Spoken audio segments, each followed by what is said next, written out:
Hey guys, my name is Corey and I'm the author of Fiverr Success, and I'm here to show you guys my sales page on Fiverr as well as talk a little bit about my ebook. As you can see, I am a top rated seller on Fiverr. I make 4,000 bucks a month and I only work about 8 hours or so a week total, usually less. So as you can see, I made over 4,000 bucks this month, and my average selling price for my gigs is $8. This is on the low end. Typically what you'll see is a lot of people who are successful on Fiverr sell about $20 or so average. I'm all about volume, so I try to get 40 or more orders a day, and that's how I make my money on Fiverr. I do sell gig extras, but I only charge $5 for most of them, and I talk about this in my ebook as well. It purely depends on what you're selling. So if you have a gig that you can charge $100 for gig extra, go for it. But in my case, it was all about volume. I'm just trying to sell a lot.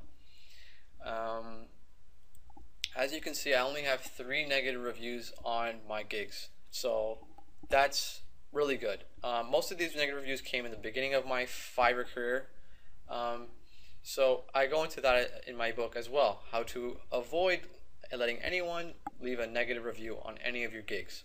It's very key, because the first thing that anyone does when they go to your gig page is they scroll down and they look at your negative reviews. If you have none, it's going to encourage them to buy your gig. It's simple as that. And I also have a 10% cancellation percentage, which is okay because you don't really want to have more than this, but most of these gigs that were canceled by me. I didn't want anyone to leave a negative review. So if someone was complaining about the gig or they weren't satisfied with it, I will just cancel it and let the buyer get their money back and not let them leave a review, because if you cancel the gig, they can't leave a review.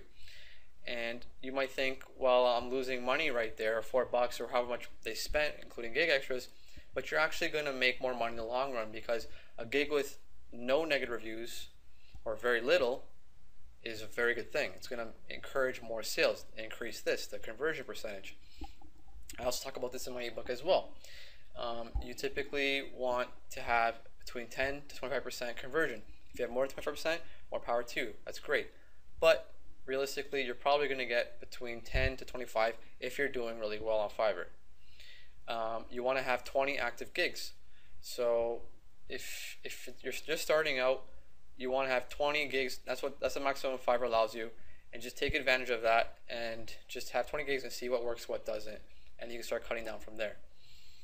I also talk about how you can go around this and actually have more than 20 gigs, but that's in my ebook as well. As you can see, I've made basically someone's full-time salary on my 13 months or so here on Fiverr, and I haven't even been working like a full-time employee. I've done less than part-time work even, and I talk about in my ebook what gigs to sell, what gigs are in demand, how to sell them, even how to outsource some of them for very cheap.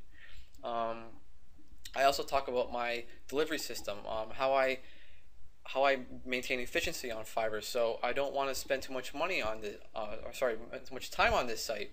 So I have a system on how I deliver and process gig orders. I also talk about my road to top rated seller. I can't guarantee you guys will become a top rated seller, because that's something Fiverr manually picks, but I can show you how I did it and you can replicate my success. So that's all I want to talk about right now, guys. Thanks a lot for watching this video. I hope you guys purchase the ebook, and if you do, let me know how it goes for you. I guarantee you guys find some success on Fiverr. It's really easy. Thanks a lot, guys.